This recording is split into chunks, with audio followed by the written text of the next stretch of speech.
Hello, guys.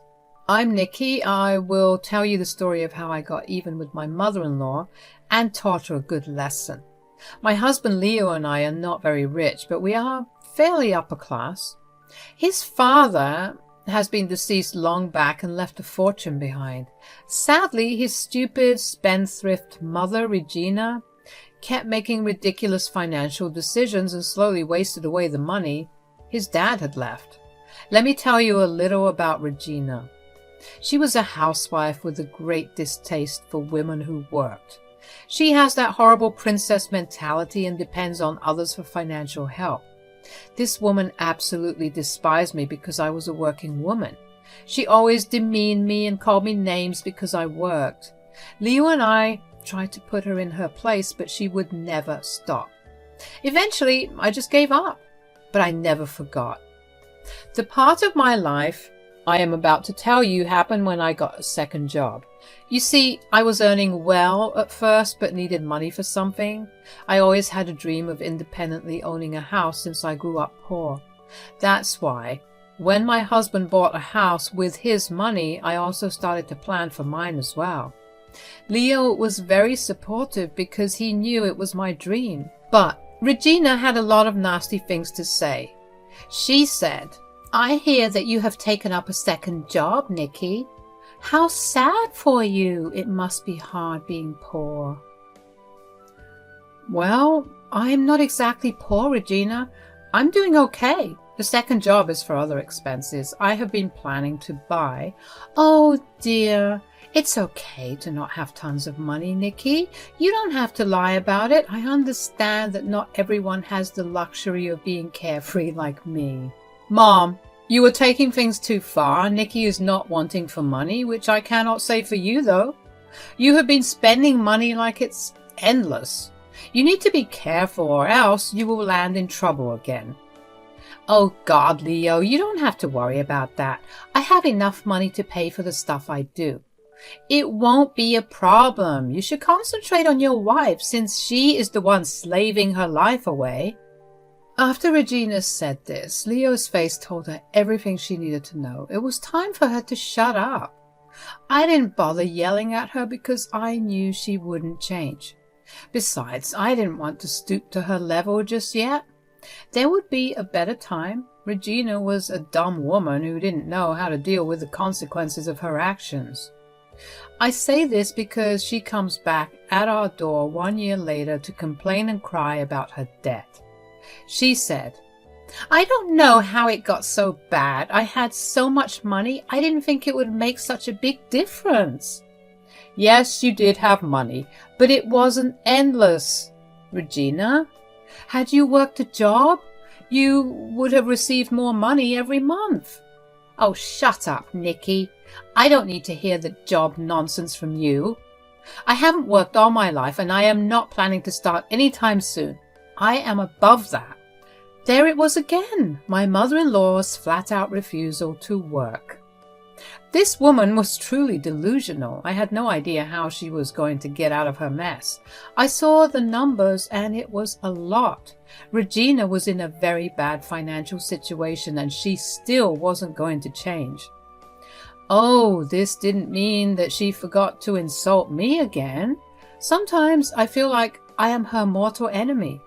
I chose not to grace her with a reply, but Leo was simply not having it. He said, "Why are you yelling at my wife, Mom? What she said is absolutely right. If you had a job, you wouldn't be in this place." Leo's son, I can't work. I'm an old woman. You want your mother to waste her life struggling at a low-paying job? Just imagine how sad that would be. Look, I know you have aged, but you can still join work. I don't want to see you struggling, but I also can't pay you. You have a lot of debt, Mom. I had warned you about it. But I really need the money, Leo. I know I should have listened to you, but what's done is done. Like I said, I cannot help you, Mom. I have just bought this house and I'm still paying the mortgage. I don't have much to give you. Besides, you cannot depend on me every time you run into debt. I have a family now. Regina did not like that at all. She had expected Leo to step up and pull her out of debt like always. But Leo wasn't that stupid anymore. He had run the numbers and seen that he had lost a lot of money paying off Regina's debts. He wasn't going to do that again. Besides, with the mortgage and down payment on the house, he literally didn't have much left. He wasn't going to jeopardize his credit even further by making stupid decisions like helping out Regina. Regina was panicking. She said, "If you don't help me, who will, Leo? I don't know what to do." "Well, there's just one option left. You need to sell the house." "What the hell, Leo? I'm not selling my house. It is your childhood home and has my treasured memories too. I would never be able to afford a house like that again." So, it's not about the memories after all. You simply don't want to sell the house because it is a beautiful place that you definitely cannot afford to buy in the future. Too bad you don't have any other option. This is the only way. Regina was super sad, but knew that she didn't have an option. Even Leo was upset that it had come to this point. It was then that I thought how amazing it would be if I really ended up buying her house. I mean, it was Leo's childhood home and he didn't want to let it go. He also couldn't pay for it because he had recently bought a house. If there was anyone who could buy it, that would be me. I wanted to make that purchase. It was indeed a very beautiful house and just in my budget. After Regina left, I talked it over with Leo. He was actually happy that I wanted to get the house. I made my decision and told Leo not to tell his mom. He agreed because he knew there was no way his mom would get a better offer. She wasn't keen on advertising the house because she didn't want to ruin her status. So she was doing it discreetly through an agent. When Regina finally contacted an agent, I went ahead with my plan. I had texted Regina's agent after the very first insult she had thrown at me. My agent contacted her and the deal was finalized. I was happy, but so was Regina. But my happiness would be long-lasting while hers wouldn't last more than a day. Do you know how I knew Regina was happy? Well, I got an invite from her to a party at her house. You would think Regina would wise up and start planning her finances better. She's not like that. Once she had the money in her account, she immediately went to host a party. She came by the house when Leo wasn't around and said, "Hello, Nikki. I'm glad I could catch you at home. I was half expecting you to be out working a third job on holidays." Very funny, Regina. As you can see, I don't need a third job yet. Tell me what you want. It's such a shame you insist on slaving away your life. I guess not everyone can be as lucky as me. Anyway, since I don't need to slave away my hours, I have plenty of time available to host a party. There is one tomorrow. You are invited. I was a little stunned to hear that she was hosting a party. This woman was literally drowning in debt and had to sell her house. When will she learn to handle her expenses better? I was very confused and annoyed. I said, "Wow, what's the occasion, Regina? That was a very out-of-the-blue invitation." "I don't need an occasion to plan a party, Nikki. I have a lot of spare money at the moment, and what's a better way to utilize money than to host a party?"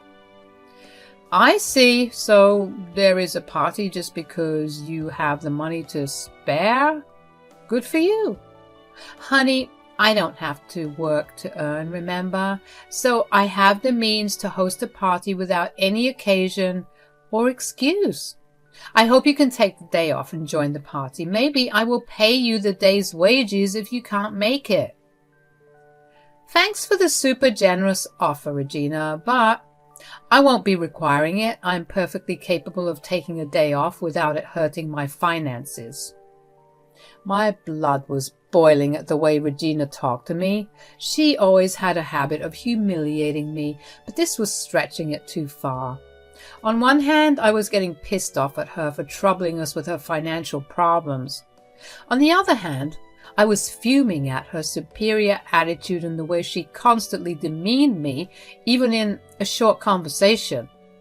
But I calmed myself down knowing that I had some great ammo to use against her. The party was actually a great place where I could get my just revenge against Regina. There was no way I would miss it.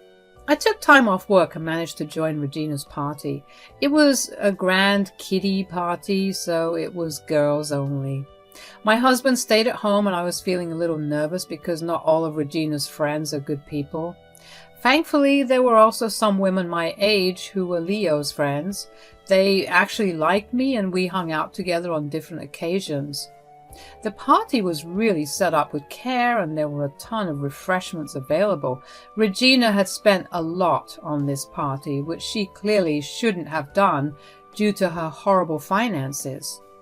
Anyway, I was having a good time and telling some people about my work when Regina suddenly joined us and said, "Why are you guys listening to Nikki harp on about her jobs?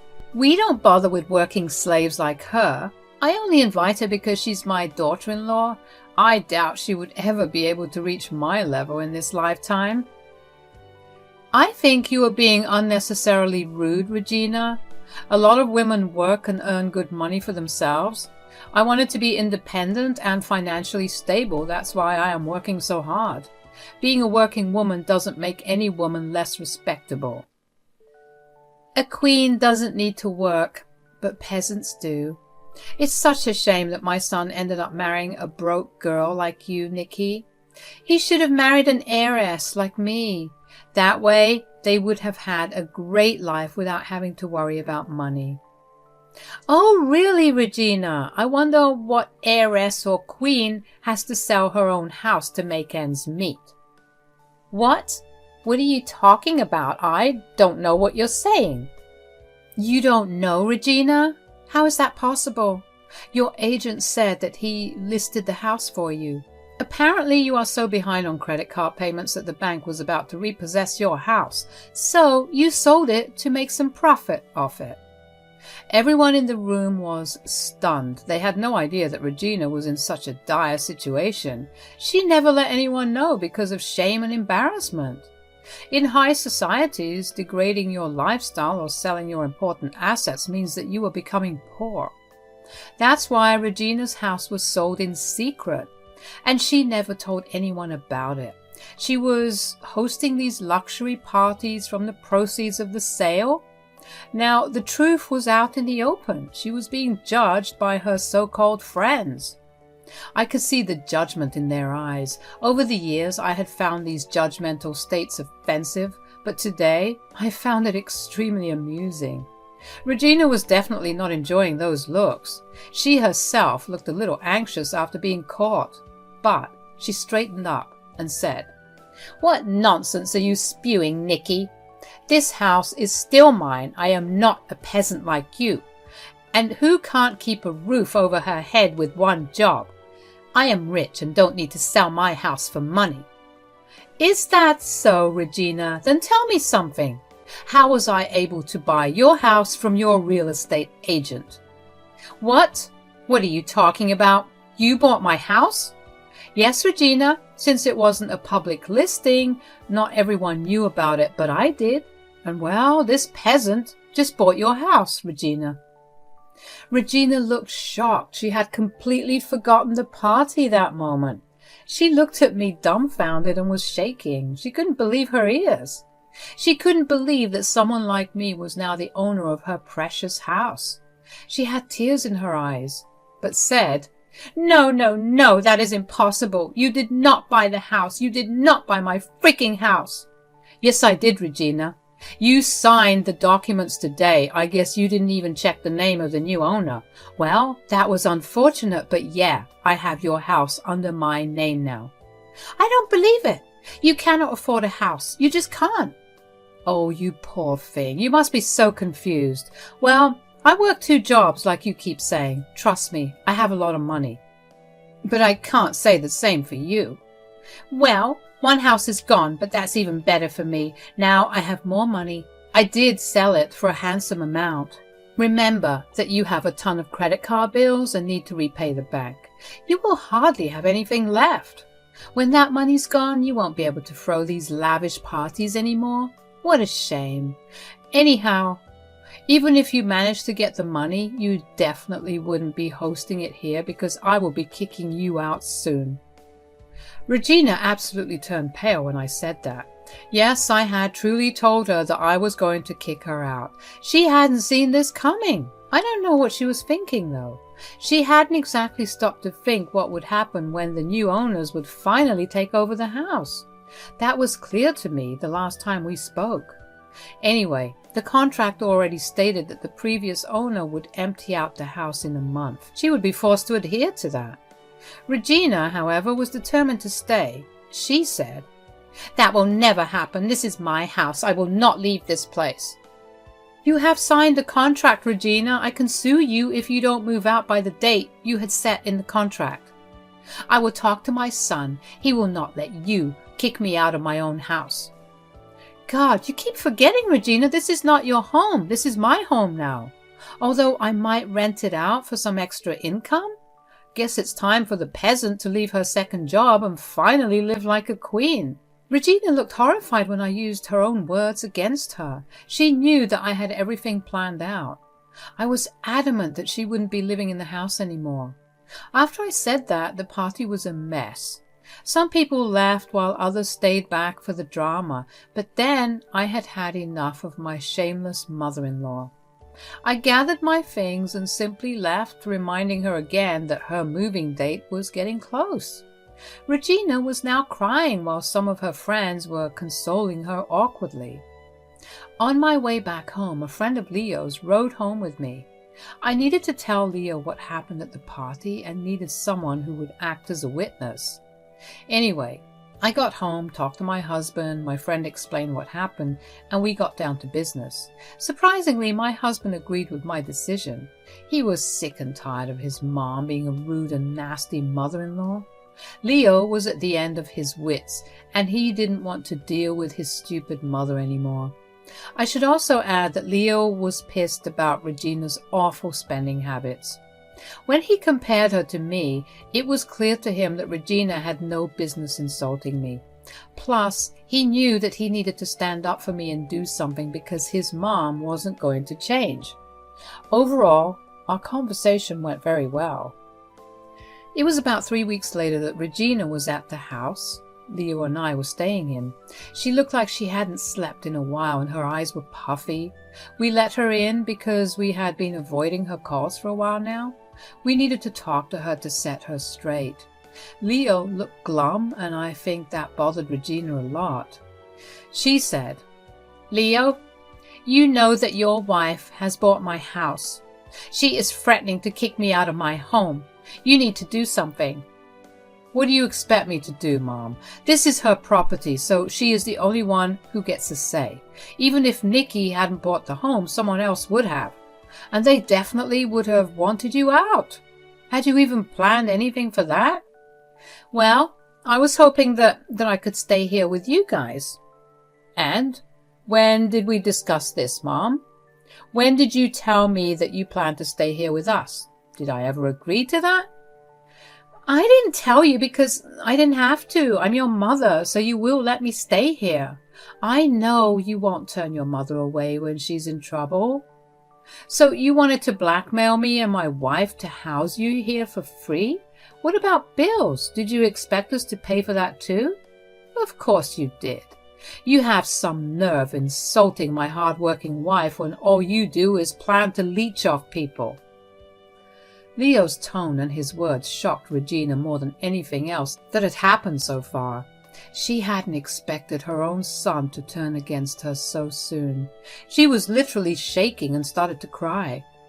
Her tears never bothered me before, but now it didn't bother Leo either. Regina said in a sad voice, "Leo, why are you speaking to me like that? What have I ever done to deserve this behavior from you?" "You don't know what you have done? Should I list it for you, Mom? First, you have always depended on me to solve the financial problems in your life that you had intentionally created. Then, you land yourself in a big debt again, and end up selling your home, and the worst of them all, you constantly keep insulting my wife, who has done nothing wrong to deserve your horrible behavior. Her only crime, according to you, was to be a hard-working woman. Leo, I know I have been a nuisance, but what can I do? I'm a housewife and don't have any income. That is entirely your fault, Mom. Your princess attitude never made you stop and think about earning money for yourself. You depended on everyone around you to pull you out of your mess. First it was Dad and then me. And don't think I didn't notice how you completely ignore the topic of insulting my wife. I believe Nikki deserves an apology from you. What? You want me to apologize to Nikki? Leo didn't say anything, but his look said everything that was necessary. Regina gulped hard and was fidgeting with her hands. The idea of apologizing to a mere peasant like me was humiliating for her. But she had no way to skip this part. She knew she was in trouble and didn't want to anger us anymore. She soberly said, "All right then, Nikki, I'm sorry for the way I treated you. I promise it won't happen again in the future." Nice apology, Regina, but I reject it. It means nothing to me. I know that you have learned nothing. Oh, come on, Leo. See, I apologize to your wife. It is not my fault that she's not accepting my apology. So when can I move in here? You are not moving here, Mom. This house is only for me and Nikki. You won't even be a guest here anymore. You lost that right. Well then, can I stay at my house like I always had? I laughed when Regina said that. She really expected me to just flip and pretend that everything was all right. She was so out of touch with reality that she didn't understand what consequences meant for people. I stopped laughing and said, "Oh, hell no, Regina. You will never stay at my house either. Like I said, I will be renting it out. I won't even keep you there as a tenant." But if you two don't house me, where will I go? I have nowhere else to go." Well then, you better start looking for a job now. I bet 2 jobs will be enough to help you save money for rent and bills. What? You want me to go to work? How else do you think you can survive, Mom?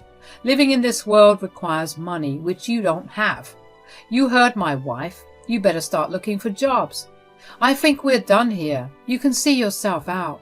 Regina was at a loss for words. She was crying and begging us not to do this to her. She was acting like getting a job would be the end of the world for her. I could understand a little. Regina never had a job in her whole life. At this age, with 0 experience, I had my doubts that she would land a good job. I wasn't being unrealistic when I said that she would need 2 jobs. The renting market here is crazy even today. Anyway, Regina kept crying, but we managed to make her get out. I will tell you briefly what happened after Regina left. She still tried to get us to change our minds. When it became that we wouldn't, she tried to recruit her family into guilting us. Most of them didn't bat an eye, but we did get some hate from some family. That was the last straw for us, and Leo informed Regina that she shouldn't bother contacting us. We were done with her. Regina then had to move in with family members for a while. Well then, she got kicked out of all those places. Who would house a woman who didn't earn but loved to spend like she owned a gold mine? The family got tired of her soon. In the end, she was actually forced to get 2 jobs to rent an apartment. It is small and cramped, but Regina can't do better at the moment. We are still in no contact with her and are living happily. The house was a great investment for me, and I got a good amount from renting it out. I quit my 2nd job since I no longer needed it. I have also cut down on my work hours and am enjoying my life better. My hard work did pay off, and now I can relax a bit. But I can't say that for my princess mother-in-law. I guess karma does come after you in the end. Anyway, she's none of my concern anymore. But the events that happened still make me smile at times.